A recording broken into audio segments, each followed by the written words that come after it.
Eu convido você a abrir a palavra do Senhor, então, em João capítulo 9. E vamos ler aí os 7 primeiros versos para relembrar essa porção que começamos a estudar na semana passada. Demos ênfase na questão da cura propriamente, e hoje nós vamos relembrar e reforçar alguns preceitos, lembrando que o capítulo 9 todinho refere-se à sequência aí desse episódio, que é o 6º sinal que o apóstolo João separou com o objetivo de nos conduzir aí a crer em Jesus como o próprio Deus encarnado. Acompanhe a leitura que farei.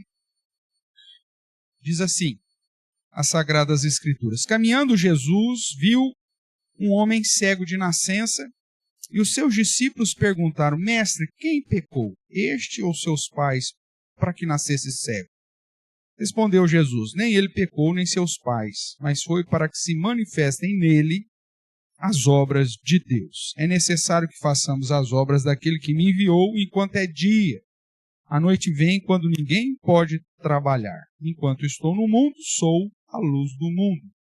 Dito isso, cuspiu na terra e, tendo feito lodo com a saliva, aplicou aos olhos do cego e disse: Vai, lava-te no tanque de Siloé, que quer dizer enviado. Ele foi, lavou-se e voltou vendo. Amém. Até aqui. Então nós estamos aí na aula 13, hoje é a parte 2. Não é isso, Gabriel? Parte 2 do 6º sinal aí, da parte que estamos tratando dos sinais. Esse é o 6º sinal. E então, com o objetivo que já foi declarado explicitamente no final do Evangelho de João, que o objetivo do registro desses sinais é para que os leitores creiam que Jesus é o Cristo, o Filho de Deus, e uma vez crendo, recebam vida no seu nome. Então isso nós já começamos, já trabalhamos semana passada aqui, falando desses sinais que João separou, que muitas vezes é colocado como 7 sinais de João, né? Mas tem muito mais coisa. Por isso nós estamos quebrando um pouquinho esse paradigma aí. Às vezes usa-se o marketing em torno do número 7, né? Parece que tudo que é 7 é aquela ideia da perfeição. Mas, vamos ver. Sumiu aí? Não sei o que aconteceu. Na transmissão acho que está ok, porque ali está ok. Vamos ver o que aconteceu. Aí, voltou. Então nós separamos aí alguns textos, né? Nós estamos aqui justamente no capítulo 9, de 1 a 7, tratando aí do 6º sinal. Vamos tentar relembrar de cabeça aí quais foram os sinais lá, vamos lá. João 2, Jesus transforma água em vinho. João 4, o que Jesus faz em João 4? A cura do filho. Depois, João 5, o homem lá, 38 anos, é isso? Enfermo. Depois, João 6, a multiplicação dos pães. E João 6, 16, 21, Jesus andando sobre as águas e acalmando o vento. E agora, o cego de nascença, que é o 6º sinal que João separou.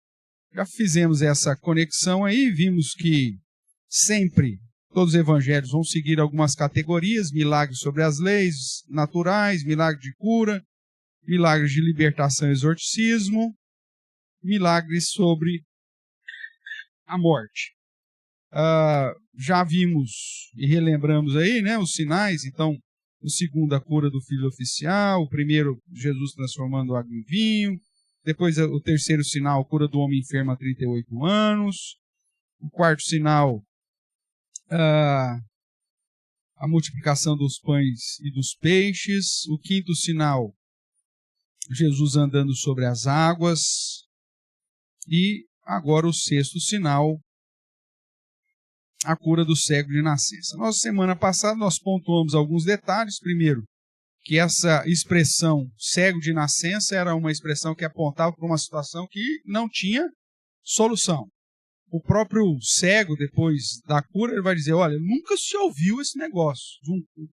Um cego de nascença voltar a ou vir a enxergar. Né? Então é um negócio que aponta para um tipo de situação, um tipo de cura inesperada. Alguma coisa que era impossível mesmo dentro da história até aquele momento. Depois nós tratamos um pouquinho sobre essa crença natural aí sobre o sofrimento, né? E que gerou a pergunta dos discípulos a Jesus, quem pecou. Vimos que Cristo aponta uma terceira via aqui, né?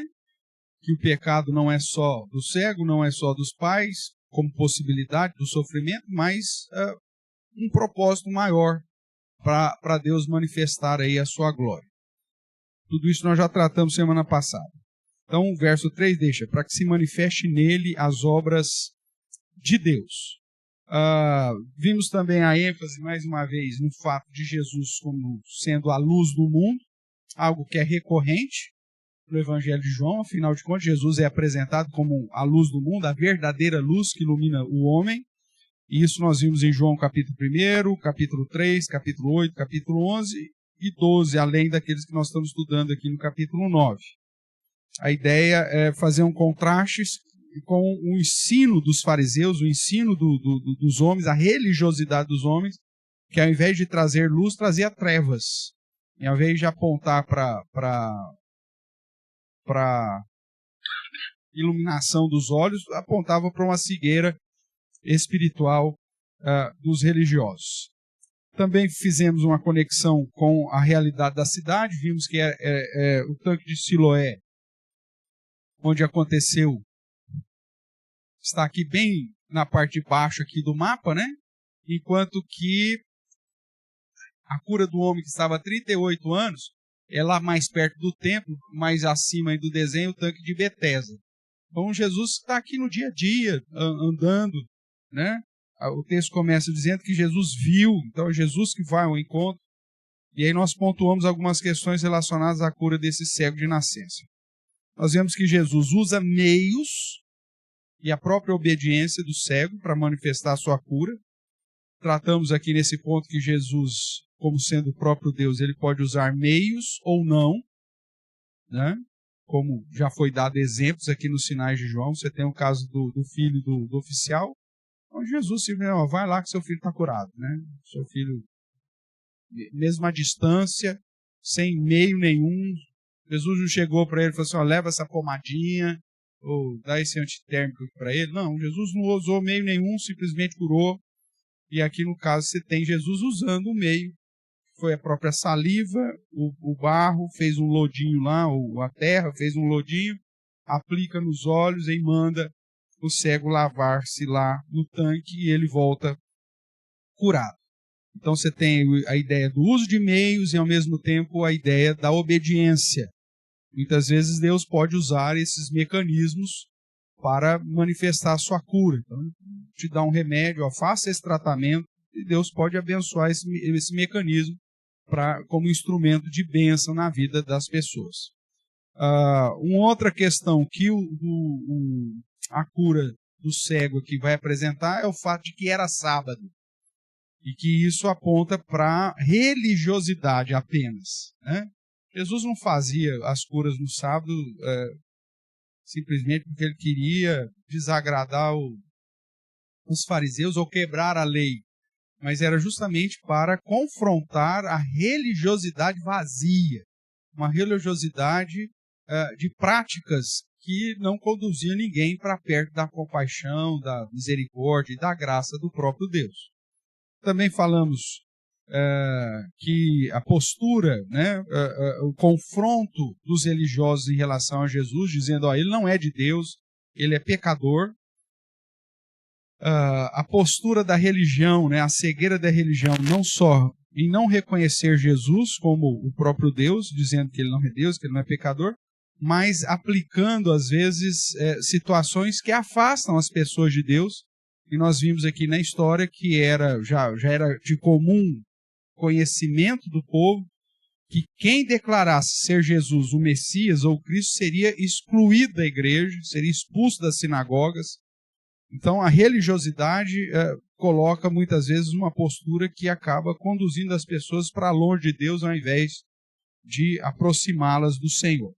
E vimos também a confissão de fé e a adoração daquele que foi alvo dessa graça e que demonstrou ter uma visão muito maior do que os próprios religiosos, né?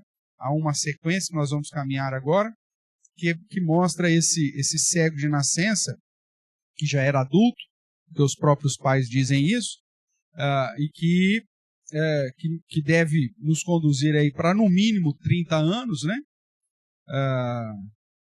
De cegueira, mas que tinha uma compreensão espiritual muito maior do que os próprios religiosos, ao ponto de confrontar os fariseus e falar: meu amigo, vocês estão falando uma coisa, mas se esse homem não fosse de Deus, ele não realizaria tais coisas.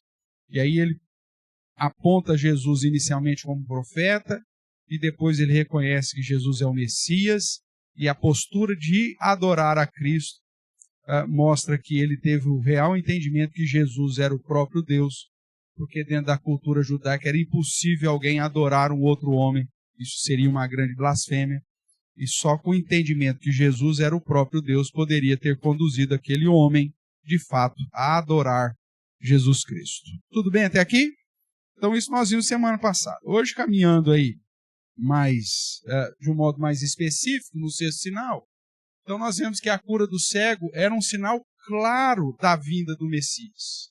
E essa conexão que eu quero fazer com você com os textos, tanto dos outros evangelhos, como também com as promessas relacionadas à vinda do Messias. Então, inicialmente eu quero fazer uma conexão aqui com dois textos do Novo Testamento, Mateus capítulo 11 e Lucas 7, são textos paralelos, mas serve aí para apresentar uma convicção de que o fato de Jesus fazer os seus sinais era uma comprovação, era um sinal claro de que de fato ele era o Messias. E alguns sinais específicos, irmãos, faziam toda a diferença. Nós vimos lá no sinal de, por exemplo, Cristo andando sobre as águas, que o Antigo Testamento diz que só Deus poderia fazer isso. Então são sinais específicos que João, inspirado pelo Espírito Santo, separa, justamente para confirmar que Jesus é o Messias prometido, o Deus encarnado, o único que poderia fazer tais coisas. Então vamos lá nessa sequência aí, Mateus 11, verso 2 a 6. Quando João ouviu, a ideia inicial é ouvir o quê, né? Então, o primeiro aí. Ora, tendo acabado Jesus de dar essas instruções a seus 12 discípulos, partiu dali a ensinar e a pregar na cidade deles. Ia de cidade em cidade, na cidade natural dos discípulos, pregando aí o evangelho. Quando João ouviu no cárcere, João já estava preso, falar das obras de Cristo, mandou por seus discípulos perguntar-lhe: és tu aquele que estava para vir, ou havemos de esperar outro? E Jesus respondendo, disse-lhes: ide e anunciai a João o que estáis ouvindo e vendo. Observe agora. Os cegos veem, os coxos andam, os leprosos são purificados, os surdos ouvem, os mortos são ressuscitados, e aos pobres está sendo pregado o Evangelho.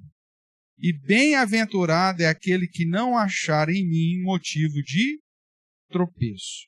Veja que nós temos indícios pelo próprio Evangelho que João não tinha dúvidas a respeito do Messias. Porque os evangelhos vão dizer que o próprio Deus revelou a João Batista que sobre aquele que ele visse descer o Espírito Santo na forma corpórea de um pombo, esse era o Messias. E João vai expressar isso nos evangelhos, falando: eu tenho certeza que esse é o Messias, porque antes de todas as coisas, o próprio Deus já tinha falado: você vai batizar, e sobre aquele que você vir, vir o Espírito Santo na forma corporal, então esse é o Messias. Então João sabia. É lógico que alguém poderia, mas João era humano, ele podia ter tido uma dúvida sincera, real. Tudo leva a crer que o objetivo de João, como era apontar para Cristo, faz esse tipo de questionamento para que os seus discípulos fossem conduzidos a entender que Jesus era de fato o Messias. Esse era o propósito da vida de João Batista. Então, não tem problema nenhum nós entendermos que a pergunta de João Batista, ou mandar os seus discípulos perguntar a respeito se Jesus era de fato o Cristo, o Messias, tem muito mais a ver com o seu propósito ministerial de apontar para quem é o verdadeiro Cristo, do que uma dúvida que, porventura, realmente ele tenha tido, mesmo porque os evangelhos deixam claro que o próprio Deus já havia dado a ele a confirmação de quem era o Cristo quando Jesus foi ser batizado lá no Jordão, e não é à toa que o próprio João acaba entrando lá em uma argumentação com o Cristo, mas você que tem que me batizar e você vem a mim. Tal. Então ele já estava ciente de quem era Jesus. E aqui o ponto é mais para indicar para os seus discípulos quem de fato era o Messias. E a resposta de Jesus é justamente apontar para as realizações, para os sinais que ele estava fazendo, que eram sinais prometidos no Antigo Testamento a respeito do Messias. Sinais específicos. E aí ele vai colocar entre sinais o fato dos cegos verem. Quando Jesus realiza o sinal de cegos recebendo a visão, e de um modo especial, um cego de nascença, isso, no ouvido do judeu e dos conhecedores das Escrituras, deveriam ressoar assim: o Messias chegou. Meu amigo, para um cego de nascença ser curado, pronto, chegou. Era esse tipo de convicção que o povo deveria ter tido. Mas a religiosidade tinha cegado os fariseus. Esse era o grande problema. Vamos lá, e que serve de advertência, inclusive, para nós hoje. Porque muitas vezes a religiosidade tem cegado as pessoas. Tem pessoas, por exemplo, que seguem a religiosidade, que negligenciam a graça da fé reformada, que os caras ficam mais atrelados ao guardar o sábado. Né? E aí eu brinco, eu não comer um bacon, né? Porque senão está perdido. Eles são mais zelosos dessas práticas do que de estudar as Sagradas Escrituras, de seguir determinadas determinações, de fazer algumas campanhas, alguns negócios, como se aquilo fosse essencial para a salvação, e negligenciam a verdadeira revelação do Filho de Deus. Então, até hoje, a religião continua sendo o instrumento de cegueira para muita gente que acha que está andando para perto de Deus, mas que, na verdade, nós paramos na leitura de Mateus 11, mostrando que a cura, então, de cegos era um dos sinais que apontavam para a vinda do Messias. É a mesma ideia que Lucas 7 vai nos apresentar. Então, Lucas 7, você tem, do verso 18 em diante, o mesmo paralelo lá de Mateus, que vai dizer: todas essas coisas foram referidas a João pelos seus discípulos. E João, chamando 2 deles, enviou-os ao Senhor para perguntar: és tu aquele que estava para vir, ou havemos de esperar outro? Quando os homens chegaram junto dele, disseram: João Batista enviou-nos para te perguntar: és tu aquele que está para vir, ou esperaremos outro? Naquela mesma hora, curou Jesus muitos de moléstias, de flagelos, de espíritos malignos, e deu vista a muitos cegos. Então Jesus lhes respondeu: ide e anunciai a João o que vistes e ouvistes. Os cegos vêm, os coxos andam, os leprosos são curados ou são purificados, os surdos ouvem, os mortos são ressuscitados, e aos pobres anuncia-se-lhes o Evangelho. E bem-aventurado é aquele que não achar em mim motivo de tropeço, ou seja, e reconhecê-lo como o Messias. Então veja, nos evangelhos nós temos a citação, né, de Isaías como a comprovação de que os atos ou os sinais que Jesus estava fazendo eram sinais que comprovavam que Jesus de fato era quem ele dizia ser, o Messias, o enviado, né, o Cristo, o próprio Deus encarnado. Então, a conexão de Mateus e Lucas está justamente com os textos lá de Isaías. Né? Você tem Isaías 35, Isaías 61, mas até um pouquinho antes, Isaías 29. E eu convido você a abrir a palavra do Senhor lá no livro de Isaías, para a gente fazer essa sequência aí que eu propus, lendo aí o capítulo 29, verso 18 e 19, 35 de 1 a 10 e o 61 de 1 a 3. Então vamos lá.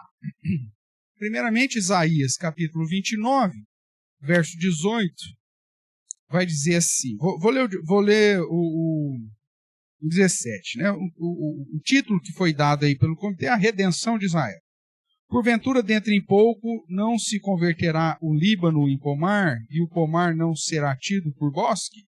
Naquele dia, os surdos ouvirão as palavras do livro, e os cegos, livres já da escuridão e das trevas, as verão. Então, isso está apontando justamente para isso. O 19 ainda diz, os mansos terão regozijo sobre regozijo no Senhor, e os pobres entre os homens se alegrarão no Santo de Israel.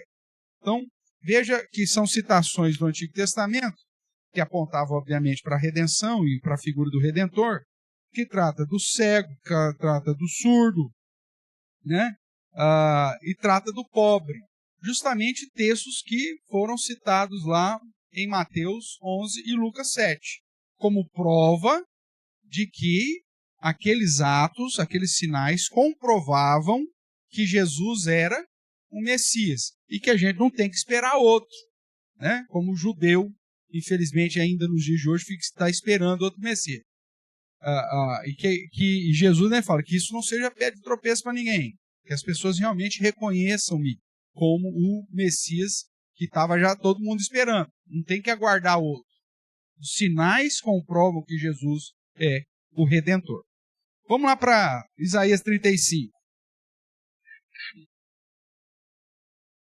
Isaías 35, os versos de 1 a 10.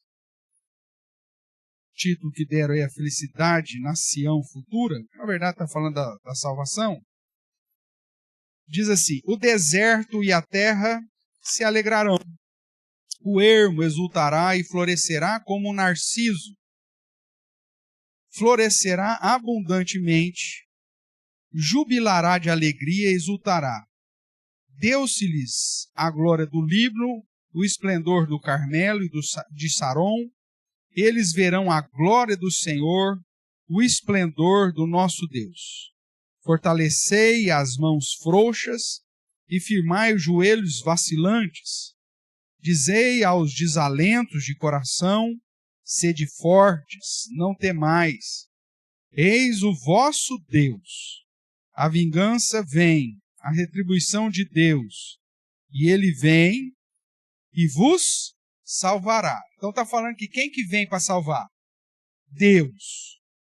E aí veja aí o verso 8. Então, quando Deus vier, então se abrirão os olhos dos cegos e se desimpedirão os ouvidos surdos, os coxos saltarão como servos. Lembra da história lá do podcast, Carlão? O cara ia pular como corça. Daqui que o cara tirou isso. Então os coxos saltarão como servos e a língua dos mudos cantará. Pois águas arrebentarão no deserto e ribeiros no ermo.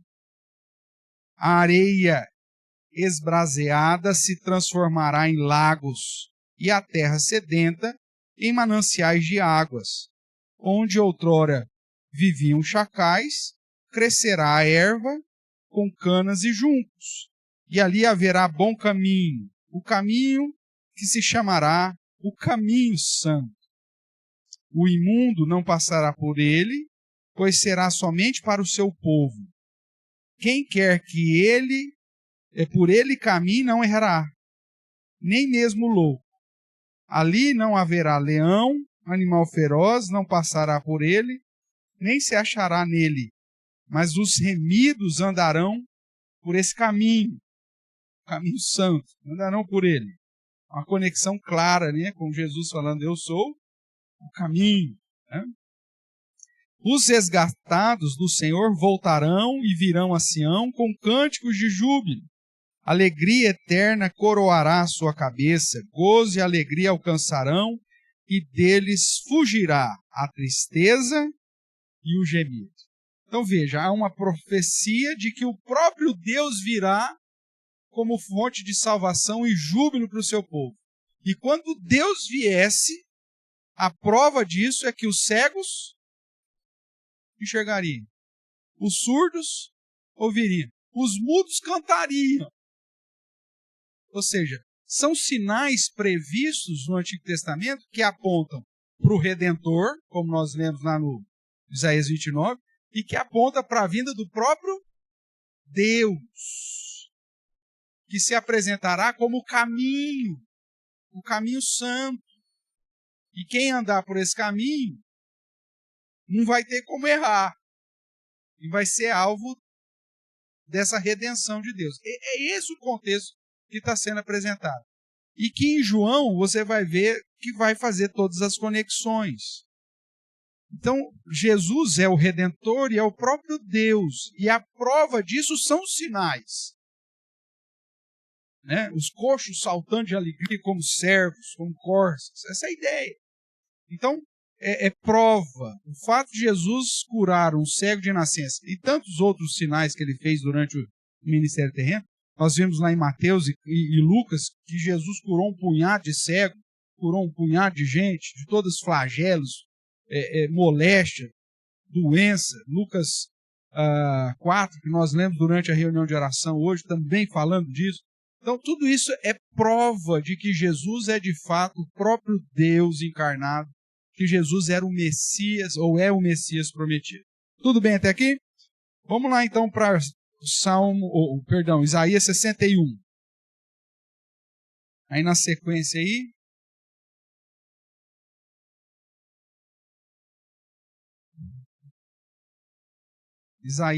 Isaías 61, versos de 1 a 3. O título que foi dado é As Boas Novas da Salvação. As Boas Novas da Salvação. Tá bom? Esse texto aqui é aquele texto lá que o presbítero Roberto gosta, lá dos carvalhos de justiça, né? Então diz aí, ó. O Espírito do Senhor Deus está sobre mim. Porque o Senhor me ungiu para pregar boas novas aos quebrantados. Enviou-me a curar os quebrantados de coração, a proclamar libertação aos cativos e pôr em liberdade os algemados, a apregoar o ano aceitável do Senhor e o dia da vingança do nosso Deus, a consolar todos os que choram, e a pôr sobre os que em Sião estão de luto uma coroa, em vez de cinza, olhos de alegria, em vez de pranto, veste de louvor, em vez de espírito angustiado, a fim de que se chamem carvalhos de justiça, plantados pelo Senhor para a sua glória. Então veja, ele veio a curar os quebrantados de coração. Né? Então a ideia de que Jesus é o próprio Deus, é o Redentor, é o próprio Deus, é aquele cujo Espírito veio sobre ele, para apregoar o ano aceitável, o ensino, mas também para curar, né, os quebrantados e proclamar libertação aos cativos. Então, são textos que apontam que o fato da cura, do modo como estava acontecendo durante o ministério terreno de Jesus, era uma comprovação clara de que ele era o Redentor, o próprio Deus e aquele que veio apregoar o ano aceitável do Senhor e, ao mesmo tempo, o dia da vingança. O ministério terreno de Jesus ele tem duas facetas, salvação e condenação. O Novo Testamento inteiro nos diz a respeito disso. E Jesus veio, e dentro dessa tarefa de apregoar o ano aceitável do Senhor e o dia da vingança, ele veio para manifestar como aquele que o Espírito Santo está sobre ele, veio para curar, né? Como diz aí o verso 1, curar os quebrantados de coração, proclamar libertação aos cativos e pôr em liberdade os algemados. Então, olhando agora para João capítulo 9, que trata da cura do cego de nascença, o modo como Cristo realiza aquele sinal é uma demonstração clara que ele é o justo, de que ele é o próprio Deus, coisa que os religiosos vão dizer justamente o contrário. O que os fariseus falavam? Esse homem não é de Deus, esse homem é pecador. A religiosidade impediu que aqueles homens enxergassem, por meio dos sinais que se seguiam, que Jesus era o Messias prometido. Então, infelizmente, os religiosos eles não conseguiam enxergar. Veja aí um contraste, né, entre os religiosos, os fariseus e o próprio cego. Volta lá comigo para João capítulo 9.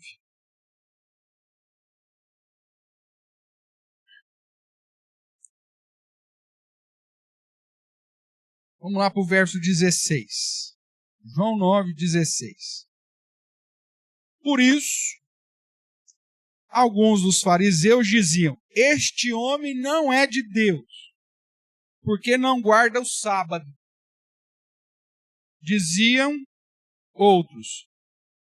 Aí o contraste entre eles. Como pode um homem pecador fazer tamanhos sinais? E houve dissensão entre eles. Então a postura dos religiosos, ao ver Jesus realizando os milagres que o Antigo Testamento tinha dito que eram milagres que somente o Messias faria, diz: esse homem não é de Deus.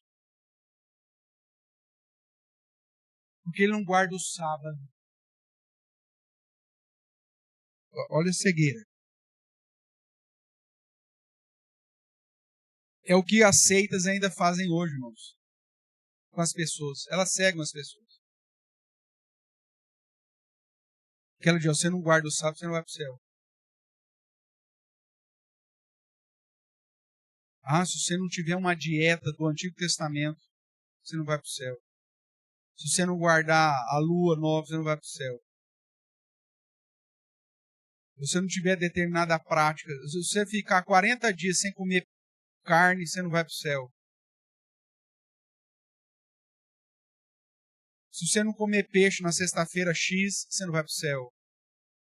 Se você não pôr cinza na cabeça, você não vai para o céu. Ou seja, a religiosidade, ela cega. E negligencia a graça salvadora de Cristo Jesus. Porque ele foca em detalhes e não no todo. Ele não guarda o sábado. Isso não é de Deus, não. Ele não guarda o sábado. Porque eles não entenderam que Deus queria com a lei cerimonial de guardar o sábado. E que o Senhor era o Senhor. Jesus era o Senhor do sábado. Eles não entenderam que o Antigo Testamento diz: misericórdia quer, não holocausto. Eles não compreenderam. E por isso a religiosidade cegou. Agora veja o que o cego disse. Verso 17. De novo, perguntaram ao cego: que dizes tu a respeito dele, visto que te abriu os olhos? Aí o que o cego respondeu? Que é profeta. É lógico que ele não tinha ainda uma percepção clara de quem era Jesus, mas a visão desse homem era melhor do que a visão dos religiosos. O contraste diz: os religiosos dizem: esse homem não é de Deus. O cego fala, não, ele é um profeta, ele foi enviado por Deus. Dizer que ele era profeta significava que ele era de Deus, porque no mínimo foi enviado por Deus. E aí que entra a beleza, né, dos detalhes. Como que chama o tanque que Jesus mandou o cara lavar os olhos?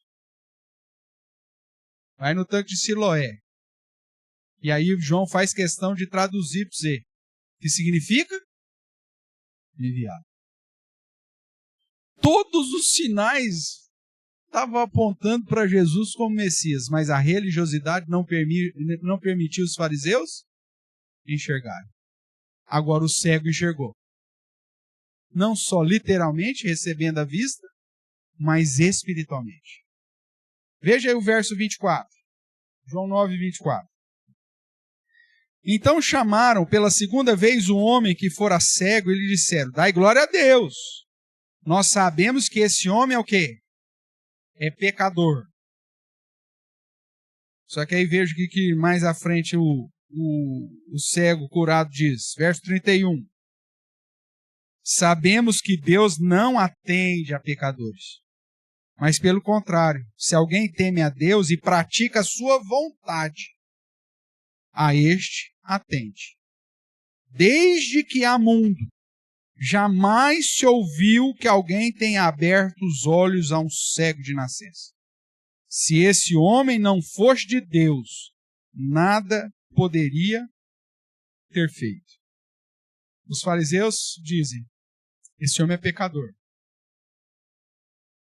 O cego que fora curado diz, não, esse homem é de Deus. Não pode não ser de Deus. Porque para fazer o que esse cara fez, só sendo de Deus. Nunca se ouviu no mundo uma situação dessa. Jamais aconteceu isso. Os fariseus que tinham conhecimento das Escrituras sabiam que essa era uma característica do Messias.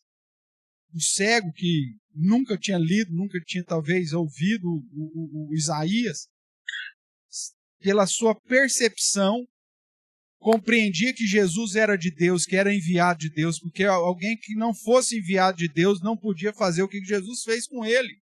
Um cego de nascença vir a ver. A visão desse homem era melhor do que a dos religiosos. Tudo bem? Contraste aqui? Então, irmãos, o que eu quero chamar a sua atenção com isso? Que fazer parte de uma denominação na perspectiva religiosa não significa nada. Independente da religião. Porque a religiosidade, sem um entendimento claro das Escrituras, mais cega do que nos conduz à luz. A religiosidade faz a pessoa fazer uma caminhada, não sei quantos quilômetros a pé, para receber uma graça. A religiosidade faz o cara subir não sei quantos degraus de escadaria de joelho. A religiosidade faz com que o cara faça votos, se autoflagele, coloque sobre si sofrimento. A religião vazia e a prática religiosa em si, irmãos, ela aprisiona, ela escraviza e ela cega as pessoas. Por isso Jesus vai dizer, conhecereis a verdade vos libertará. A obra de Cristo nos tira da religiosidade e nos conduz para a espiritualidade, para a comunhão com Deus, para a intimidade com Deus. Isso sim.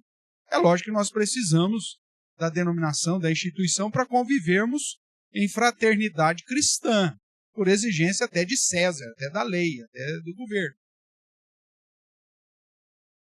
Mas não é a religião que é importante. O importante é a palavra, que nos conduz ao entendimento de Cristo, como o próprio Deus encarnado. Isso liberta, isso tira a cegueira, a surdez espiritual. E é por isso que eu tenho, inclusive, batido com os irmãos, em especial na escola dominical, quando estamos falando sobre família e criação de filhos, que você tem que conduzir os seus filhos ao entendimento bíblico, espiritual das coisas, e não a religiosidade. Porque a religiosidade cega.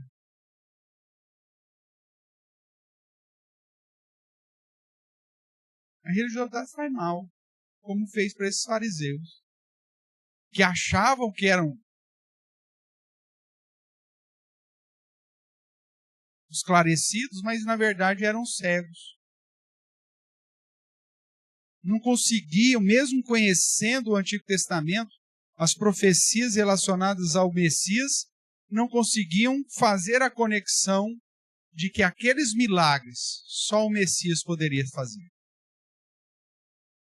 O cego conseguiu compreender isso quando ele diz: desde que há mundo jamais se ouviu que alguém tenha aberto os olhos no cego de nascença. E é verdade, o Messias não tinha vindo ainda. Era uma característica da vinda do Messias, do próprio Deus, como nós vemos lá em Isaías 35. Mas o religioso, ele não enxerga isso. Há alguns detalhes importantes aqui nesse episódio que eu quero caminhar com você. Que talvez passou desapercebido. A primeira coisa é tudo ação de Jesus. Jesus viu, mesmo porque o cego era cego, não tinha visto nada, né? Desde que nasceu. Então é Jesus que vê. É Jesus que vai até ele, é Jesus que age, é Jesus que cospe lá, faz o lodo, pega, vai. É Jesus que ordena. Aí esse moço passa por todo o processo de exclusão que a religião promoveu. Jesus vai ao encontro dele, sabendo que ele foi expulso da sinagoga. Jesus se revela a ele. Jesus anuncia a sua missão dupla a ele, salvação e condenação. E aí você tem justamente o reconhecimento desse homem. Então veja aqui, vamos olhar isso, principalmente no verso 35 em diante. Ouvindo Jesus que o tinham expulsado, encontrou-o e lhe perguntou: crês tu no Filho do Homem? Veja, as mesmas expressões do Antigo Testamento. E ele respondeu e disse: quem é, Senhor, para que eu nele creia? E Jesus lhe disse: já o tens visto, e é o que fala contigo. Jesus se revela. Então afirmou ele: creio, Senhor, e o adorou. Aí Jesus apresenta aqui a sua missão dupla. Prosseguiu Jesus: eu vim a este mundo para juízo, a fim de que os que não veem, vejam, e os que veem se tornem cegos. Ele veio pregar o ano aceitável do Senhor, mas também o dia da vingança, como nós vimos na Isaías. E é por isso que ele diz: olha, enquanto eu estou no mundo, eu sou a luz do mundo. Temos que fazer o trabalho enquanto é dia. A ideia é que enquanto é dia, é o momento de se pregar o evangelho para alcançar as pessoas e abrir a visão das pessoas. Porque quando chegar à noite, as trevas, aí é só condenação. Esse é o ministério de Jesus. Nós ainda estamos, segundo Isaías, no ano aceitável do Senhor, irmãos, mas ao mesmo tempo em período de pregação do dia da vingança, que está por vir. Ainda é dia na perspectiva de que ainda podemos anunciar o evangelho para as pessoas e libertar as pessoas não só dos pecados, mas inclusive da religião. Porque a religiosidade cega. Nós não pregamos religião, nós não pregamos a denominação, nós pregamos a salvação em Cristo Jesus. Essa é a base da verdadeira igreja de Cristo. Fundamentada, obviamente, nas doutrinas no que o próprio Cristo estabeleceu. Porque as igrejas que ensinam outras doutrinas aí não são de Cristo. Então tem que ser, as pessoas precisam ser libertadas delas. Por que nós pregamos o evangelho para adventistas? Para libertá-los da religiosidade que cega. É porque nós somos presbiterianos, é melhor? Não, não é porque a questão de ser melhor, a denominação ser melhor. É porque a religião cega. Nós temos amigos, né? Às vezes, a gente tem que fazer programa antes das 6 horas da tarde da sexta-feira ou depois das 6 horas do sábado, para a pessoa poder participar. Olha que situação miserável. Eu lembro de uma situação específica do Flávio, que foi fazer o aniversário da Luísa, e a professora da Luísa era adventista. E aí teve que marcar o horário da festa no meio da tarde, para que a festa passasse um pouquinho das 6, chegando perto das 7 horas, porque a professora tinha que esperar o sol se pôr para poder vir na festinha. E aí eu já estava indo embora, a professora estava chegando. Lembra disso? A gente prega o evangelho para libertar as pessoas dessa cegueira que a religião põe. Você prega o evangelho para os mormons justamente para tirá-los da cegueira de que Jesus é irmão de Satanás,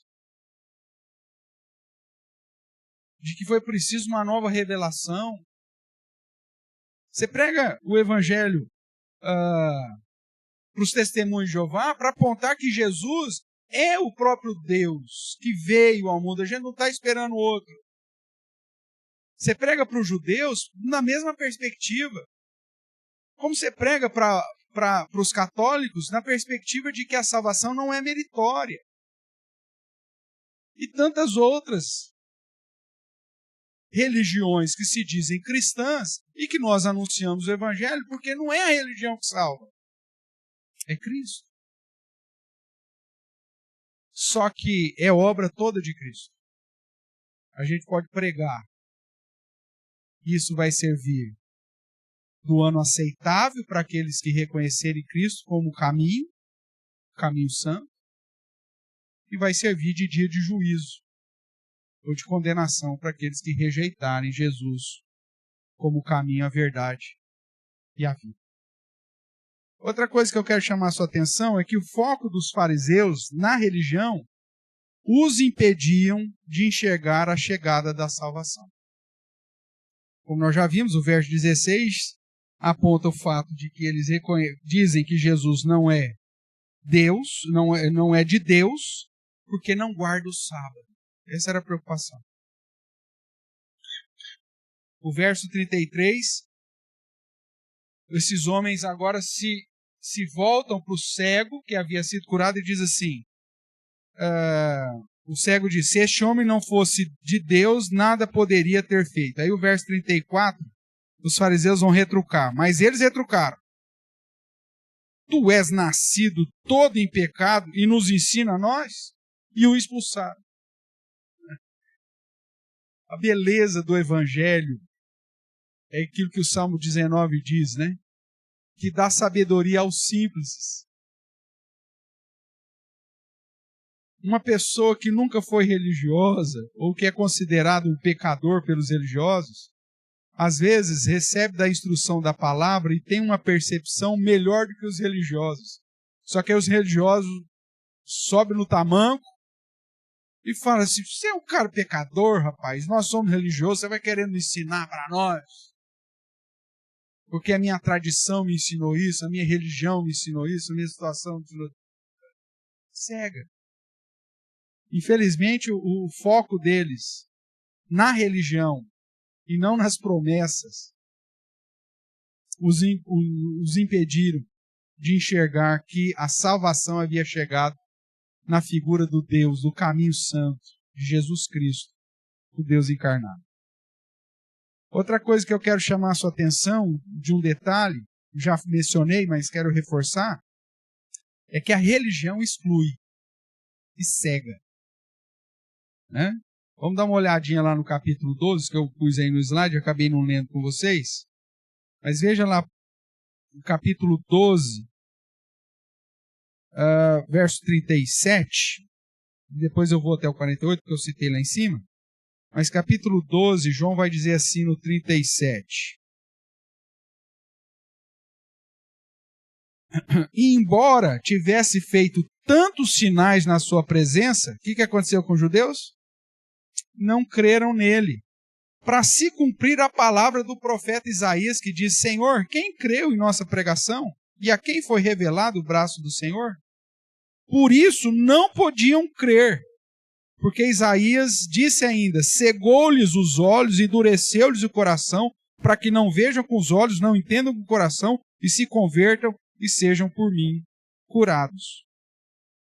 Isso disse Isaías porque viu a glória dele e falou a seu respeito.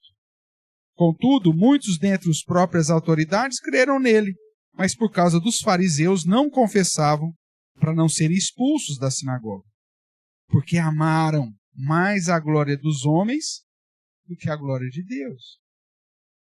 Veja, a religião não me permite confessar Jesus. Tem gente, irmãos, em seitas, que amam mais a glória dos homens do que Deus. Como que eu agora, depois de tantos anos, estou recebendo a iluminação do Evangelho, do verdadeiro Evangelho, mas como que eu vou deixar o catolicismo, que a minha avó me ensinou, que a minha mãe disse para eu nunca sair? Como que eu vou sair da CCB?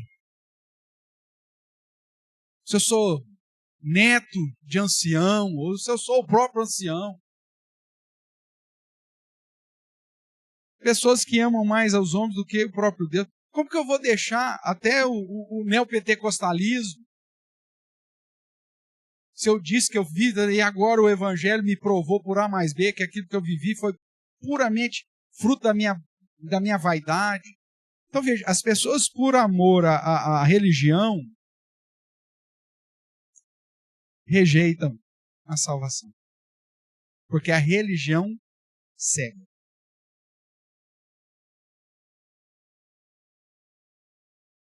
O dia que você me provar pela Bíblia que a fé reformada está errada e que existe outro caminho, senão aquilo que a Bíblia ensina, aí tem que correr para o verdadeiro caminho. O problema é que você não vai conseguir fazer isso. Agora, em relação às outras religiões ou às religiosidades, você consegue provar por A mais B que a prática de guardar determinado ponto da lei não tem mais amparo bíblico? Sim, tem. De que a firmeza da fé tem que estar nas Escrituras e não nos sinais, prodígios e poderes, nas experiências pessoais? Sim. Então, você prova isso para as pessoas, mas a religiosidade delas, a tradição, não permite elas correrem para Cristo. E por isso ficam aprisionadas. A religiosidade. Porque a religiosidade cega. E alguns não vão sair, irmãos, para cumprir a profecia. Você prega, mas ele não vai crer. Porque o próprio Deus deixou eles continuando cegos, surdos, para não compreender a verdade.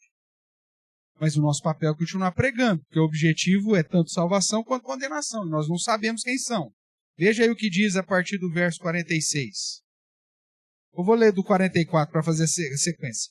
E Jesus clamou dizendo: quem crê em mim, crê, não em mim, mas naquele que me enviou. E quem me vê a mim, vê aquele que me enviou.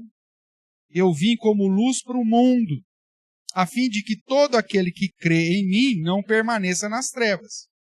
Se alguém ouvir as minhas palavras e não as guardar, eu não o julgo, porque eu não vim para julgar o mundo, e sim para salvá-lo. Quem me rejeita e não recebe as minhas palavras, tem quem o julgue, a própria palavra que tenho proferido. Essa o julgará no último dia. O ministério de Jesus, ele vem apresentar a salvação, mas para quem não aceita a palavra dele e fica aprisionado ao amor aos homens mais do que a Deus, a religiosidade, Jesus fala: não preciso julgá-los. A própria postura deles já os condenou. É o que Jesus disse lá em João capítulo 3. Qual que é o motivo da condenação? A luz veio ao mundo e os homens preferiram mais as trevas. E aqui a religiosidade é sinônimo de trevas, irmãos. A vida religiosa, o seguir determinada religião é sinônimo de trevas. Volto a dizer, nós temos a denominação, precisamos da instituição por uma exigência, inclusive, dos nossos dias. E até para nos fortalecer e nos agregar, mas nós não seguimos uma religião, nós seguimos o caminho santo. Nós seguimos Jesus, o Deus encarnado, o Messias prometido, o nosso Redentor, o nosso Senhor e o nosso Salvador. Se amanhã depois a igreja presbiteriana começar a pregar que você precisa fazer alguma coisa para ser salvo, além de crer em Cristo Jesus e obedecê-lo, então pode ir embora dela. Se colocar algum meio para a salvação que não seja a graça de Deus, esquece.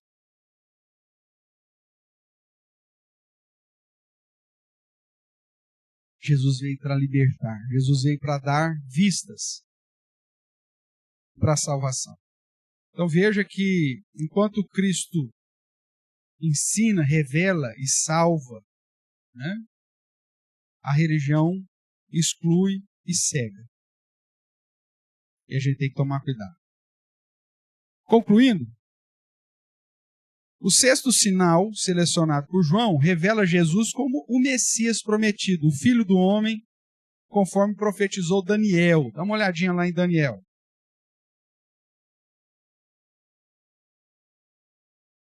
Daniel capítulo 7, verso 13.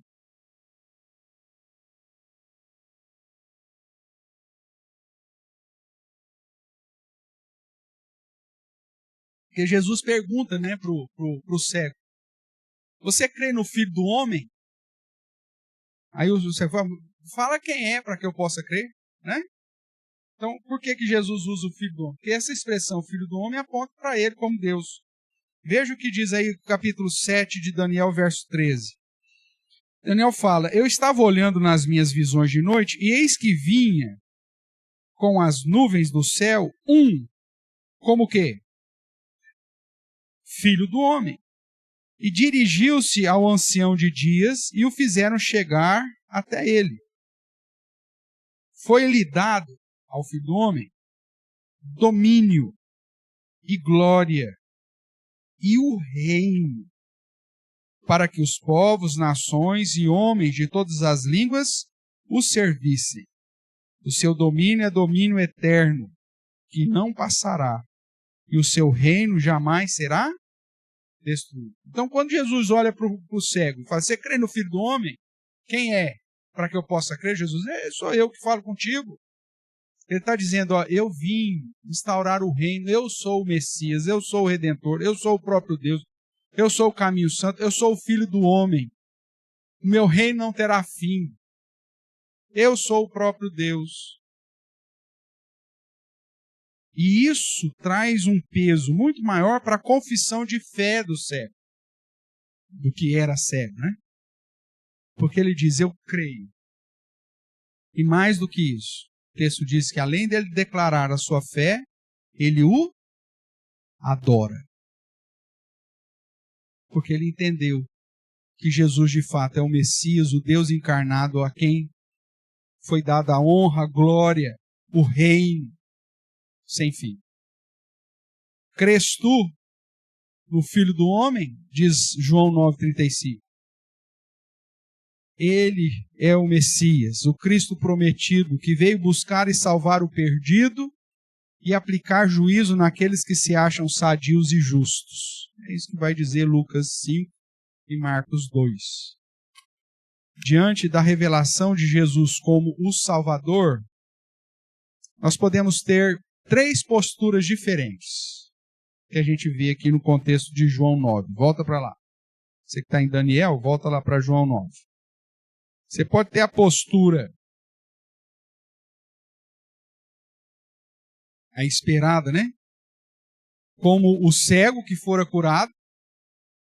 Você vê que ele se levanta para defender Jesus, mesmo sem conhecer.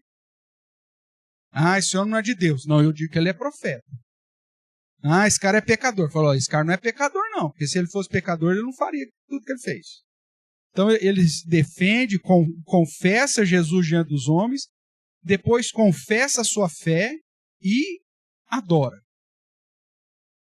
Então, quando a palavra de Deus te revela que Jesus é o próprio Deus encarnado, o Salvador, o Redentor, você pode ter 3 posturas. A do cego, que fora curado, que é de defender, confessar diante dos homens, crer e adorá-lo. Ou você pode ter a postura como os pais do homem cego, que por medo prefere fugir da responsabilidade. O que vocês falam sobre? Não sei de nada não. Ele tem idade, pergunta para ele. Não quero entrar nessa cumbuca, não. Tem gente que foge. Não. Você vai assumir um compromisso com Cristo? Falando, não, isso a religião não se discute. Olha, isso aí cada um cai por si. Eu tô fora, eu não gosto de tratar desse assunto. Cada um vive do jeito que quer. Todos os caminhos levam a Deus. É a turminha aqui do pai do cego. Ou, o que é pior ainda, a postura dos fariseus, que se opõem e rejeitam Jesus como a verdadeira luz.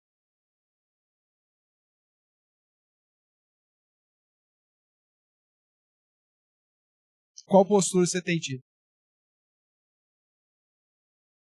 E principalmente na evangelização, aqueles que estão aprisionados à religião. E que talvez nos ouvem aí pela internet. Qual que é a sua postura? Como diz lá em João 12, por amor dos homens você vai negar a Cristo? Por amor da religião você vai negar a Cristo? Rompe com os teus gregos. Jesus veio para te libertar. Ele já fez tudo na cruz.